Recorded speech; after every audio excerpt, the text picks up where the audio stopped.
Ação. Olá, estamos de volta para o nosso quarto bloco. Estamos fazendo o nosso curso de magnetismo. Hoje é 4 de julho de 2020 e eu sou Leila Rocha de Oliveira, do Centro de Estudos Espíritas Allan Kardec, aqui da cidade de Olambra, interior de São Paulo. Os nossos amigos estão voltando para a quarta parte da nossa aula do dia 4 de julho. Que bom que vocês estão aqui conosco, nessa tarde de estudo, de aprendizado tão profundo que levaremos para a eternidade. Nós vamos continuar. Nós terminamos o nosso terceiro bloco falando com relação aos centros que são congestionados, bloqueados, nas fadigas fluídicas, nas depressões. E o que foi constatado? Que o centro esplênico é o foco principal que sofre esses congestionamentos, esses bloqueios. Se bem que o centro gástrico e o centro genésico também aparentavam desarmonias em níveis equivalentes. Mas esses dois centros vitais, o gástrico e o genésico, as reações às técnicas de alinhamento eram relativamente muito mais rápidas, enquanto que no centro esplênico era como se nada ou quase nada reagisse. Nós terminamos refletindo sobre isso e vamos dar continuidade, porque o que foi observado, analisado, após muito estudo, muita pesquisa, muito trabalho prático, aprofundando um pouco mais o tato magnético, foi percebido que o fígado, o baço, o pâncreas, os rins fazem parte desse sistema que fazem parte do centro esplênico. O tato magnético percebeu que o fígado, o baço, o pâncreas, os rins aparentavam comprometimentos muito fortes nas suas estruturas fluídicas e alguns já somatizavam esses comprometimentos nos órgãos físicos mesmo. Lembrando que é espírito, perispírito, corpo. Perispírito, corpo perispiritual, ligado molécula a molécula ao corpo físico. Esses órgãos fluidicamente comprometidos. Fígado, rins, baço, pâncreas, mas em alguns pacientes já os próprios órgãos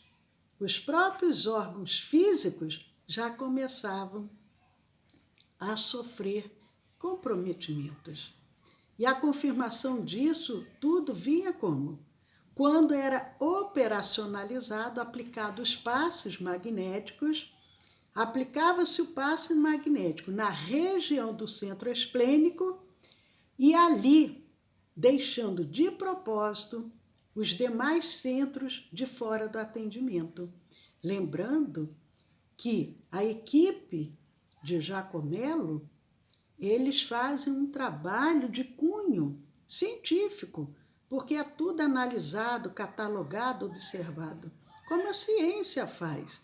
A ciência, inclusive, convida os voluntários, aqueles mais corajosos, para poder tomar certas medicações, vacinas. Agora mesmo foram abertos a voluntários para se colocarem à disposição de serem analisados com a reação dessas vacinas que vão ser criadas, medicações para esse vírus que está atormentando a humanidade. ele não fazia de uma maneira proposital para prejudicar o paciente, mas vamos observar através do tato. Vimos que esses órgãos não estão bem, estão congestionados, estão sofrendo bloqueios. Vamos trabalhar o centro esplênico e vamos deixar os demais centros de fora, para ir observando e aí mandando um abraço para a Paloma. Fazendo essa observação, chegava-se a uma conclusão que o centro esplênico era o que mais estava precisando. A resposta era visível, sensível e inequívoca. Se fizesse concentrados sobre o centro esplênico, o paciente reagia sentindo-se mal. Se apenas dispersasse ali o centro esplênico, já era outro bem-estar que o paciente demonstrava. No início, portanto, quando foi percebido que o centro esplênico já estava conseguindo grandes resultados, já foi um grande avanço. Como um pesquisador, um cientista, cada descoberta para ele já é uma vitória. Pouco depois foi percebido que a causa das grandes descompensações dos outros dois centros, do gástrico e do genésico, porque já havia sido observado que esses dois centros, o gástrico e o genésico, também não estavam bem. Mas aí o que? Se percebeu a causa que descompensava esses dois centros. Era decorrente da sucção do esplênico. O esplênico sugava ali a sucção do esplênico sobre eles, sobre o gástrico e sobre o genésico, que tentava a todo custo e através disso restabelecer-se, recuperar-se, voltar ao seu normal. Todos os centros são interligados, desde o coronário até o plantar. O esplênico se empenhava para que não houvesse nenhuma que ele pudesse se recompor ali. Então ele fazia o quê? Ele sugava daqueles dois centros que são mais próximos dele. Todos eles são interligados. Nós vamos ver aqui que à medida que a depressão não é tratada, os demais centros vão sofrendo também, vão ficando comprometidos, outros centros. E o esplênico ali, lutando, sugando desses outros para ver se conseguia se restabelecer, se recuperar, voltar ao seu normal. Sendo esses três centros vitais de baixa frequência, nós temos isso lá nas nossas anotações, explicando isso, o padrão que os definia em suas desarmonias os deixava muito próximos. Daí a imprecisão inicial, junto à dificuldade de distinguir o que de fato ocorria e onde ocorria o quê. Porque é assim, a mesma frequência, aquele mesmo padrão, aquelas desarmonias, todo um trabalho foi realizado para poder distinguir o que estava ocorrendo, aonde ocorria, o que ocorria e o que se achava até ali. Que o foco era localizado apenas e tão somente no centro esplênico. Em princípio, pensou, bom, o foco dessa desarmonia está ali no esplênico. Ainda não conseguiu se perceber a desarmonia forte a qual o cardíaco estava sendo submetido. Esses três centros que nós falamos eram padrões de desarmonia, são centros de baixa frequência. O cardíaco já é um centro de média frequência, mas ele também começava a sofrer desarmonias. Do esplênico também já começava a atingir o cardíaco. pensava, quando localizava um caso de grande descompensação nesse outro centro vital, se tratar de caso individual, apenas, e que o centro não demoraria por si só a se normalizar. No início, à medida que se foi fazendo o tato, que se foi se observando, começou-se a observar o centro cardíaco também em desarmonia. Mas não, isso daí deve ser um caso individual. Provavelmente daqui a pouco isso vai se normalizar. Mas com o tempo, o que é que se constatou? É mais do que comum os depressivos sofrerem descompensações graves no cardíaco.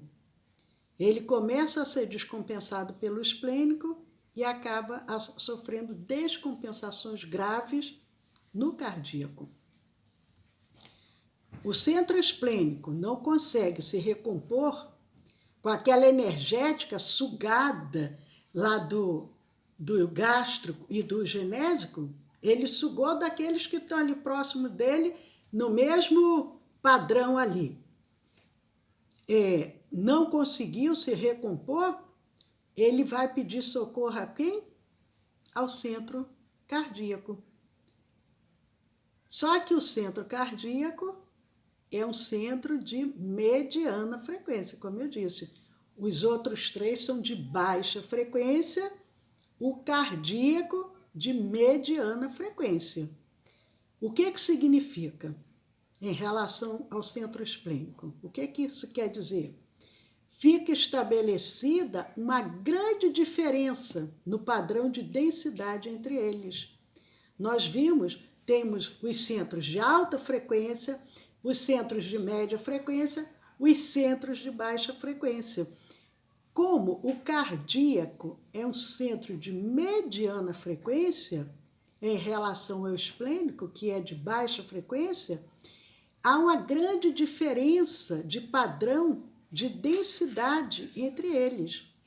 E devido a isso, por um necessitar de muitos fluidos densos, porque o esplênico necessita de fluidos mais densos, o gástrico, o genésico, são centros de baixa frequência. São centros que atuam mais em função do corpo físico, da parte orgânica. E o cardíaco não, o cardíaco é de média frequência. Como o esplênico necessita de muitos fluidos densos e o cardíaco só libera fluidos que não são tão densos, porque ele é de média frequência, o centro esplênico pede mais fluidos ainda, com muito maior sucção. Parece um filme. Desses filmes assim hollywoodianos, mas tudo isso é verdadeiro e é constatado com muita segurança através dos magnetizadores que têm trabalhado há décadas com esse objetivo de trazer a cura. O que acontece então? O que termina por exaurir violentamente o cardíaco, chegando em muitos casos, além de desordenar o centro cardíaco profundamente, a obstruir os canais de interligação entre eles. Quais seriam esses canais de interligações? São os chamados NADs. São esses canais energéticos que também já falamos sobre eles. O esplênico suga o cardíaco fica exaurido, de tal forma desordena o cardíaco que pode obstruir esses canais de energia, esses canais de interligação, os chamados NADs. Essas obstruções nádicas que acontecem e, ao mesmo tempo, em que resguarda um pouco a manutenção fluídica mínima que o cardíaco precisa para a sua própria existência. O esplênico suga mas ainda fica um pouco dessa manutenção fluídica ali para o cardíaco, para que ele possa se manter.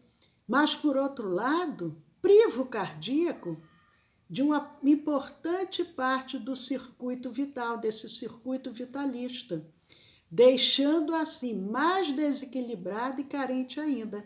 O centro cardíaco segura um pouco do fluido para que ele possa não se descompensar de tudo, mas, por outro lado, ele se priva desse circuito, que é todo um circuito energético, e ele fica cada vez mais desequilibrado e carente. Simplesmente, o organismo de um depressivo está com os seus filtros comprometidos. E o que acontece quando algo não filtra o que deve filtrar? O que acontece? A gente vai colocando lá no nosso coador pó de café e vamos filtrando a água. E a água vai passando. E a gente bota mais pó de café e daqui a pouco não passa mais água nenhuma. Aquele filtro, ele está totalmente comprometido. Ele não filtra mais nada. O que acontece quando não consegue mais filtrar? Ou degenera o que passa umas gotinhas já totalmente desarmonizadas, ou obstrui os orifícios por onde passariam os elementos a serem filtrados, congestionando-os. Por isso que, no caso dos depressivos, o centro esplênico está totalmente congestionado. Com o centro esplênico sem filtrar o tônus vital do indivíduo, fatalmente haverá uma falência nos órgãos a ele associados. Começa a haver uma falência fluídica, como nós vimos, e se não houver um tratamento, com o tempo, começa a haver uma falência realmente já atingindo o órgão físico. Primeiro atinge o órgão fluidicamente e depois atinge o órgão já do corpo físico. O resultado, porém, implicará na desestruturação do fígado, do pâncreas, em primeiro plano, porque nós vimos, eles estão interligados ao centro esplênico. Fígado e pâncreas vão ser os primeiros a serem atingidos. O baço, os rins, logo em seguida. E a partir daí, os sistemas de defesa se desequilibram, levando desarranjo para outros órgãos e setores do corpo. E os sistemas de defesa em desarmonia também vai o quê? Vai abaixar a imunidade da pessoa e aí vira um círculo vicioso. Doenças físicas junto com as doenças mentais, emocionais, as doenças depressivas, ansiedade, síndrome do pânico, bipolaridade, todos esses transtornos. E a necessidade de buscar o mais rápido esse equilíbrio. A corrente sanguínea, intoxicada pela má filtragem, que aí já atinge o corpo físico. A corrente sanguínea intoxicada pela má filtragem ou por excessos de fluidos não elaborados nos órgãos do metabolismo, ou ela se intoxica porque não está filtrando mais, ou por aqueles excessos de fluidos, mas que não foram elaborados, fluidos pesados, o que pode acontecer? Passa a carrear um tônus comprometido para todas as demais partes do corpo. Para todas as demais partes do corpo. Por isso que muitas das vezes, aí o depressivo fica totalmente apático, sem força para nada, porque além do lado emocional, o corpo já está comprometido. E o sistema linfático, que nós falamos logo no nosso primeiro bloco, sem o escoamento normal, complica de vez o campo imunológico. E o sistema linfático, sem o escoamento normal, complica de vez o campo imunológico. Vejam lá no primeiro bloco, quando nós falamos sobre isso. A imunidade baixa, o campo imunológico fica complicado e fica difícil. Tudo isso, a essas alturas, o que já deve ter acontecido? Já terá causado repercussões negativas na estrutura nervosa, a qual leva para o cérebro uma infinidade de informações e solicitações. Vai tudo, vai havendo assim, uma bola de neve vai se criando. Todo vai sendo comprometido.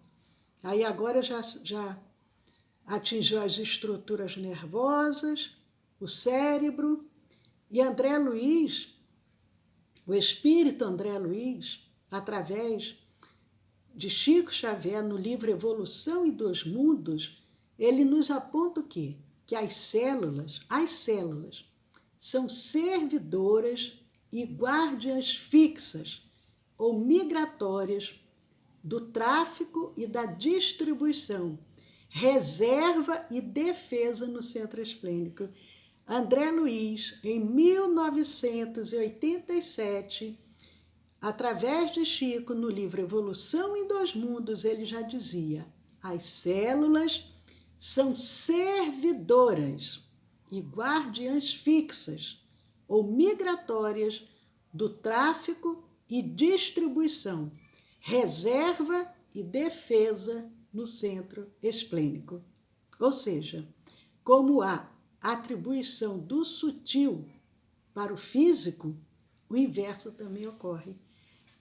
É tudo interligado, molécula a molécula. Como o corpo perispiritual interfere no físico, o físico também interferindo no corpo perispiritual. As células do corpo físico são servidoras e guardiãs fixas ou migratórias do tráfico, distribuição, reserva e defesa no centro esplênico. Então, repetindo, como a atribuição do sutil, do perispírito, dos centros vitais para o corpo físico, o inverso também ocorre, do corpo físico para os centros vitais, centros de força ou, como muitos dizem, chakras. Nesse sentido, as desarmonias nos órgãos associados ao centro esplênico também pode gerar igual sintomatologia e, por decorrência, levar a pessoa à depressão também. O que ele está dizendo?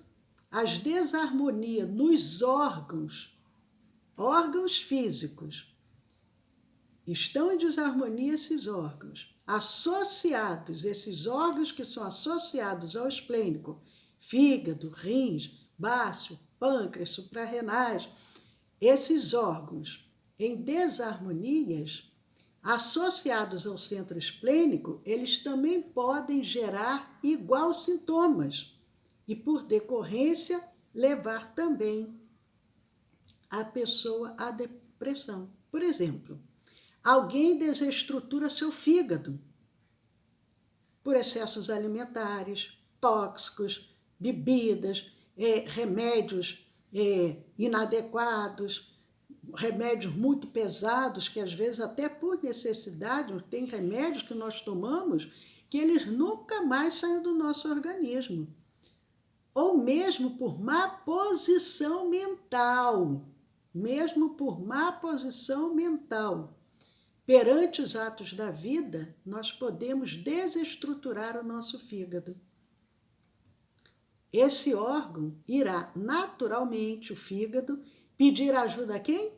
Ao centro vital esplênico, o qual fará o possível para repará-lo. O centro esplênico, lá no perispírito, vai procurar restaurar o fígado, reparar, realinhar, colocar o fígado em harmonia. Mas verificando-se a cronicidade do mal, se é uma coisa que está ali e a pessoa também não procura fazer a sua parte para que aquilo tenha uma solução, o centro esplênico também se descompensará. Se descompensou primeiro o órgão físico. E aí vai agora se descompensar o centro sutil, o centro esplênico. Vai se descompensar. Aí o que pode acontecer? Surge a possibilidade de ele se tornar pouco eficiente na administração dos outros órgãos ou elementos que dependem de sua gerência.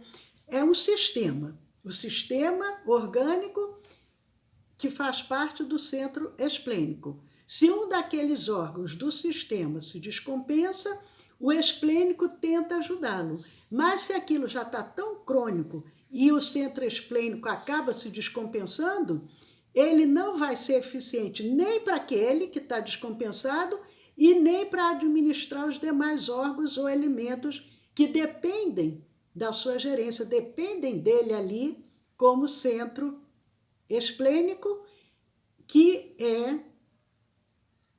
trabalha em benefício desses órgãos físicos.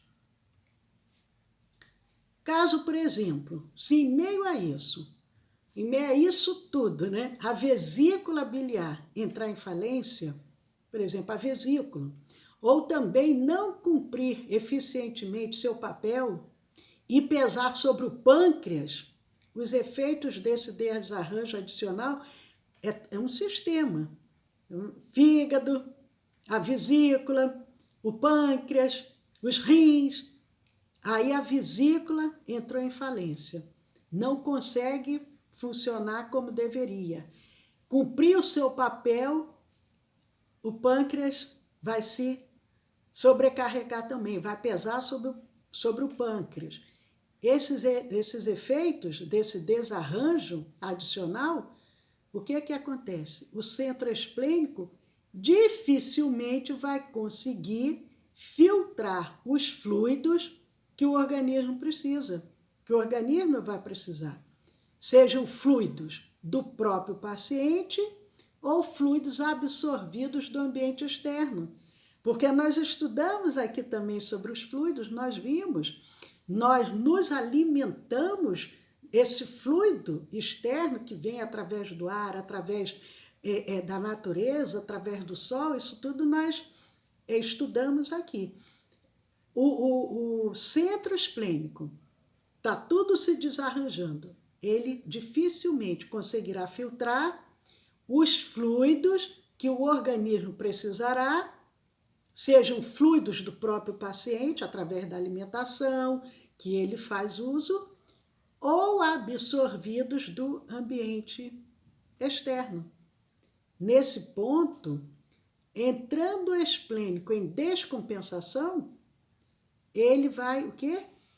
Vai replicar negativamente sobre esses elementos e passará a vigorar no lugar de um sistema de autorregulação positivo, um sistema de retroalimentação do desarranjo.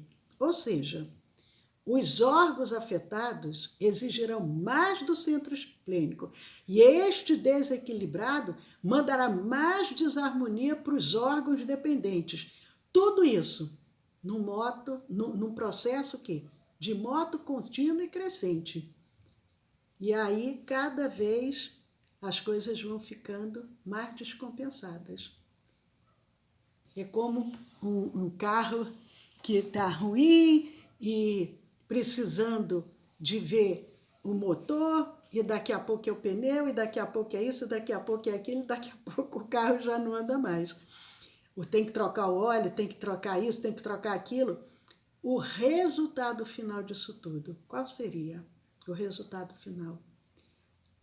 O campo altamente propício para a instalação de uma depressão. Campo altamente propício para a instalação de uma depressão.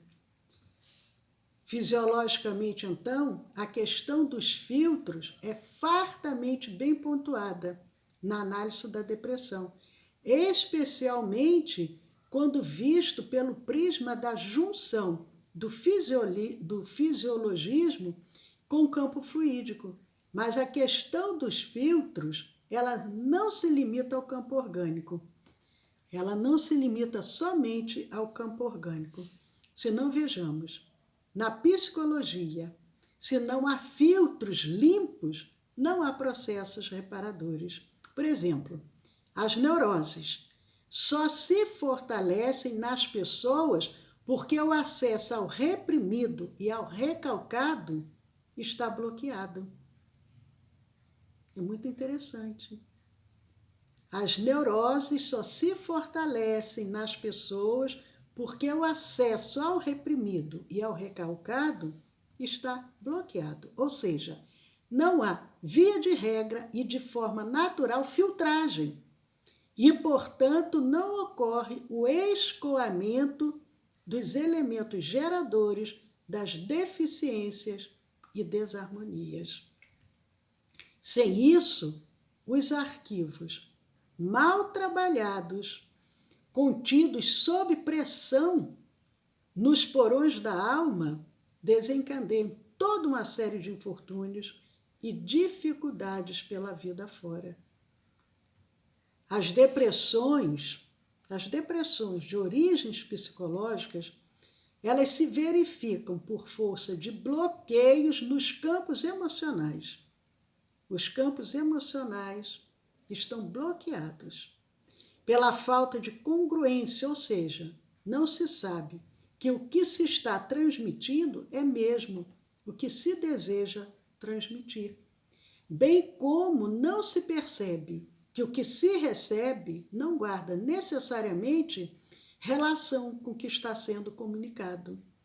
A necessidade para o tratamento da depressão, além do magnetismo, muitas das vezes o acompanhamento psiquiátrico, o acompanhamento psicológico. A incongruência, pois, é também mais um reflexo da não filtragem, ou quando da filtragem imperfeita. Outro ponto importante também na área psicológica é o do feedback. Sem filtros eficientes no paciente, ele não dá o retorno que a vida dele espera, nem tampouco obtém o que ele mesmo espera da vida.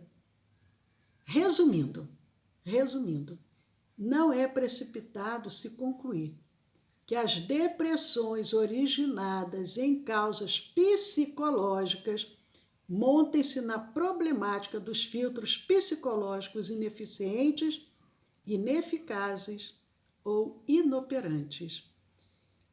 E as depressões de ordem obsessiva? Existe também. As depressões de ordem obsessiva também passam pelo mesmo critério, ou seja, passam pelo filtro. Afinal, em tese, o que é uma obsessão? Nada mais do que o vínculo, é um vínculo estabelecido entre duas mentes, sob a forma de um monodeísmo, uma ideia única. A obsessão é um vínculo estabelecido entre duas mentes. É um mesmo pensamento, uma ideia única, monodeísmo. A pessoa, aquela ideia única, não pensa em outra coisa. Nesse sistema, óbvio, fica que uma mente está sob o jugo da outra. O obsessor está subjugando a mente do obsidiado, de tal forma que nesse circuito fechado fica pouco provável o acesso de outras formas de ideias, porque o obsessor está ali diuturnamente naquela ideia monodeísta na cabeça do obsidiado. Nesse circuito fechado, como que vai ter acesso a outras ideias? Significando dizer o quê? Não há outras filtragens possíveis, pois a mente fica impermeável. Você não consegue fazer com que aquela outra ideia entre ali. Em suma, as obsessões também ocorrem por problemas de falhas nos filtros fluídicos e espirituais. A causa das depressões, de uma forma ou de outra, não é outra senão a falta de mal filtragem. Ou não tem ou não filtra de jeito nenhum, ou está filtrando de uma forma ineficaz. Mas nós vamos dar uma paradinha novamente para vocês encaixarem todas essas informações que nós trouxemos até agora, para que a gente dê continuidade ao nosso estudo e daqui a 5 minutinhos nós estaremos de volta. Aproveitem, façam um alongamento, se espreguicem bastante, coloquem para fora toda a energia que esteja congestionada para a gente retornar daqui a 5 minutos.